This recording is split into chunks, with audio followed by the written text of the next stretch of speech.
Hey everybody, welcome back to HomeRecordingMadeEasy.com and here on my YouTube channel. And this time out, we're going to take a look at yet another Waves plugin. This is a cool one. This is called Smack Attack. This is a transient shaper or a transient designer. There are many companies that make such a plugin on the market. What I like about this is it has a little bit more control than what you would typically get on a typical one from SPL, whether it's through Plugin Alliance or Waves or whatever, or through a Universal Audio. And it gives you more of a graphic display so you can see exactly what's happening. I categorize this as another one of those utility plugins that you may not use on every single mix. You may not need it on every single mix, but from time to time, you need to get those transients to cut through on a kick or on a snare. And this is a great little tool to have that's just easy to use. And it gives you some additional controls, as I said, and we're going to listen to it on some percussion. We're going to listen to it on a kick and on a snare so you can see kind of what it does. And you could probably pick this up for less than 30 bucks several times a year at Waves. They're always putting these things on sale. So anyway, we're going to take a look at Smack Attack today. But before we get started, if this is your first time here, welcome to our family here at Home Recording Made Easy. I want to give you a free gift. Go out to HomeRecordingMadeEasy.com, get a free mixing course right on the homepage. Can't miss it. Big orange button. Click on that. You'll have your course emailed to you. And while you're on the website, if you see one of the other training courses that you'd like to check out, I want to give you a 25% special discount coupon code. Say that 3 times fast. Just use the coupon code YouTube25. Put that in at checkout. It will take 25% off any one of the courses on my website at HomeRecordingMadeEasy.com. All the links are in the description box below. Let's take a listen to Smack Attack. So, really nice looking interface. Easy to use. Let's walk through the plugin. So in the top here, when I start playing back audio, you will see a graphic display showing exactly what's going on as we adjust these settings here. We have on our left-hand side this big old green attack button, and then we have a sensitivity dial next to it to dial in the sensitivity of how much attack we add, which is going to be the initial crack or the initial hit of our source material. We also have next to that in orange here the sustain and how long we want that the note to sustain, which we're going to check out, and a sensitivity knob corresponds with that as well. Underneath that, this is where we get some, and every transient designer, no matter what the plugin is going to have an attack and a sustain, right? Where things get a little bit more control here is you have underneath each one of these a thing called duration and 3 different curves, if you will, to change the way the attack or the sustain is being applied to the actual audio, and we'll demonstrate that. And then we even have a thing called duration to adjust that as well. So you have the ability here to really adjust the way the attack and sustain is working on your audio, which is different than most transient designer plugins, which is why I like it. We also have a wet dry thing. So if you want to use this as kind of a, you can do like some heavy, transient designing or transient shaping, and then you can pull it back a little bit. You can kind of blend it in, which is kind of nice. We have an output knob here in the center.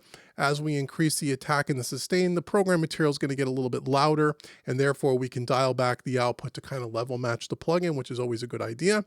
And then next to that on the right-hand side here in the bottom corner, this is something, again, a little bit unique to this plugin. We have this thing called a guard, and right now it's defaulted it off. When you go on to clipping, it's going to add a little bit of light clipping, or soft clipping, I should say, to your audio signal, but it'll keep it no matter how much attack and sustain you add, it will keep the track from clipping, if you will. So you're going to add a little bit of soft clipping distortion there, which could be desirable depending on what it is. Then you have the limits, which actually does really the same thing as the soft clipping, except you don't get that audible little bit of hair on the note, if you will. So we'll stick with it off. And then, like all the Waves plugins, if you're not sure where to start, you can always come up to the load button here and you can pick a preset. And we can do that as well. But this is the full reset. Here's how it opens up. So we're going to listen to this. Let's start with something that's, a snare, because the snare is where you're really going to we'll start with the snare drum. So if I solo up our snare drum here and open this up here, here's where we kind of are. I'm going to put it at full reset. Okay. So let's listen to our snare here, and you can see the display. Okay. So there's our snare with a little bit of the kick bleed. So, something simple. Let's just add up some attack. Okay, pretty self-explanatory. You can see the orange line. You can see as I turn up the attack,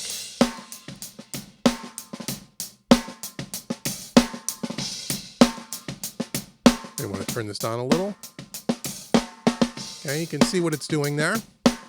I could even take it away. And you can see what it does there. Okay, pretty simple.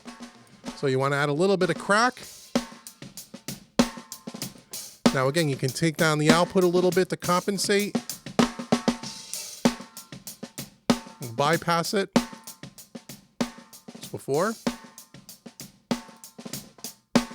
After. Okay, and we could take down the level a little bit more. You can see down here on the guard here, every so often we're getting a little bit of clipping here. If I turn on the clip indicator, okay, that's going to add a little bit of soft clipping to it. Now let's add some sustain.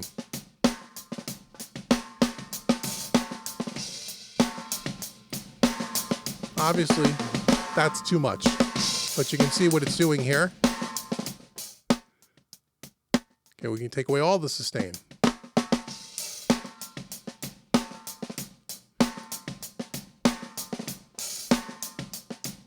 Okay. Before. After. Okay. So this is another one of those plugins or utility plugins where you want to do this in a sparing way. You don't want to go crazy with it. I'm exaggerating some of the settings so you can hear the difference. Now, if I take away the sustain here for a second, if we kind of come over here to the duration of the attack and we change these curves,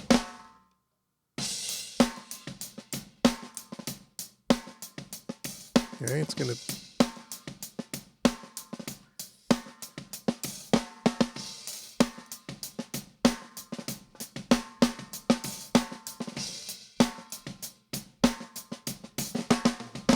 okay, so when we're on the real pointy curve, it's just really affecting the very, very small area of the note of that when that transient first hits. So again, you can play around with this and then play around with the duration.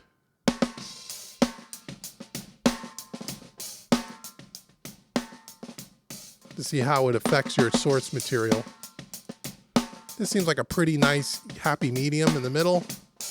Now the sensitivity, if I increase or decrease the sensitivity, you'll see the two blue lines in the graphic display. If I come all the way to 0, it's not doing anything at all because we're above, this is like a threshold if you will. We're above the actual snare hits here in the display. So you want to kind of come down here. Now, because we also have some kick bleed in here, if you don't want the attack and the sustain to be applied to the kick that's bleeding through on the snare mic, you're going to want to adjust the sensitivity. If I go all the way down, it's adding some of that extra attack and sustain to the kick that's bleeding through on the snare track. So I'm going to open this up a little.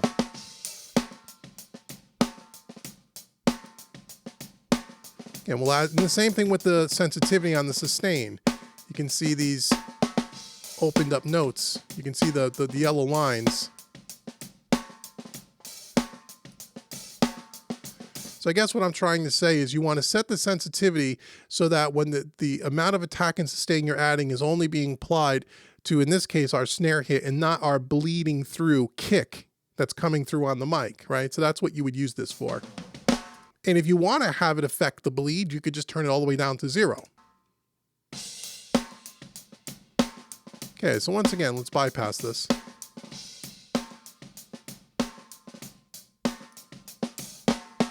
Good.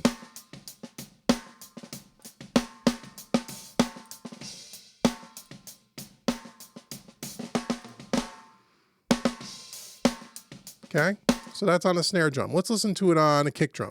Okay, let's do the same thing. Again, subtle. You can make it extreme, but I typically don't use this extreme. When would you use something like this? You know, when you have a really dense mix on, you know, lots of guitars, lots of other instrumentation, you know, lots of vocals, lots of guitars, lots of keyboards, strings, those kinds of things, horns maybe, where sometimes you can lose the actual crack of the kick in the snare. This is a great way to just bring it back a little bit just to get things to cut through a mix. And we'll demonstrate this on a full mix in a second, but here's our kick drum. Okay, we're starting it off, or completely no processing. Turn up a little bit of attack.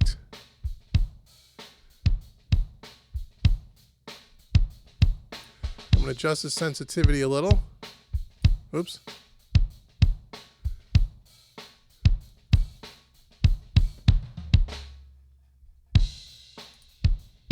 That's before.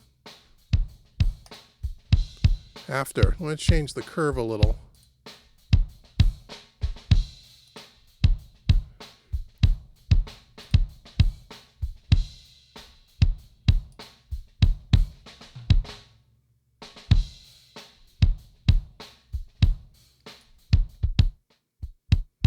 Now, by using the sustained reduction, this will also help get rid of some of that snare bleed. You know, it's another way you can think about using this.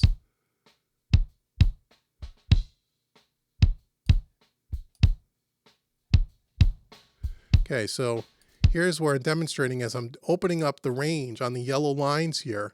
Above the kick bleed, it's not reducing that kick anymore because I've opened the threshold too much.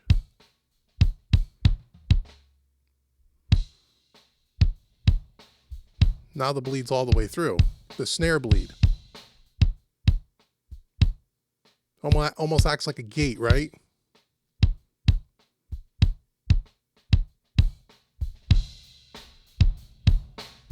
Want to hear the kick sustain a little more? That's how you would do it.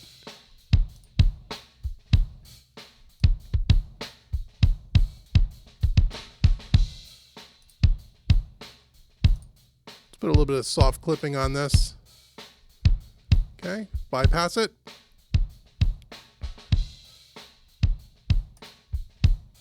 Okay, you could go more extreme. And then dial the mix knob back if you want. It's another way to use this.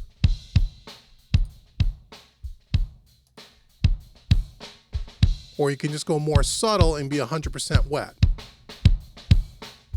which is what I would typically do myself, but that's just me.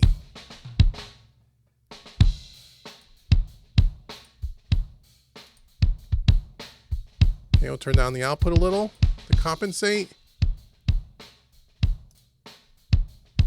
Okay, that's a kick drum. Let's listen to it on percussion quickly. Then we'll bring the whole band in and we'll see how we can just bypass the smack attack on these 3 tracks and see how you get things to cut through. So let's listen to some percussion. This is a combination of kind of congas and shakers, and it's a stereo track here. Okay, I've already kind of dialed this one in. It's before.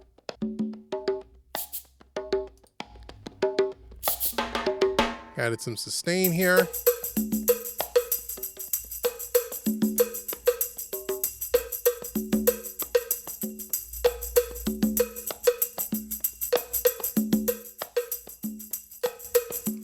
Turn on a little bit of the output.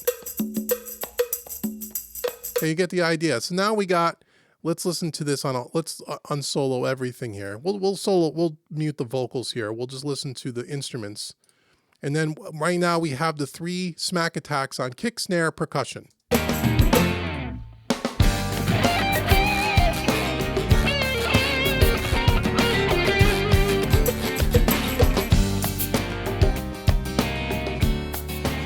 That's before.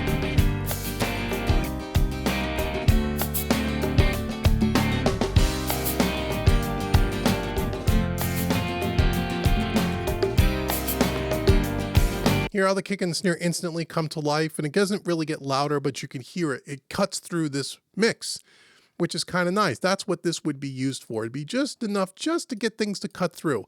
Again, I have several Transient Designer plugins, Universal Audio by Plugin Alliance. This is the nicest one I have, I think. I like this. If I had to pick one, this would be the one, really, because you have the graphic display.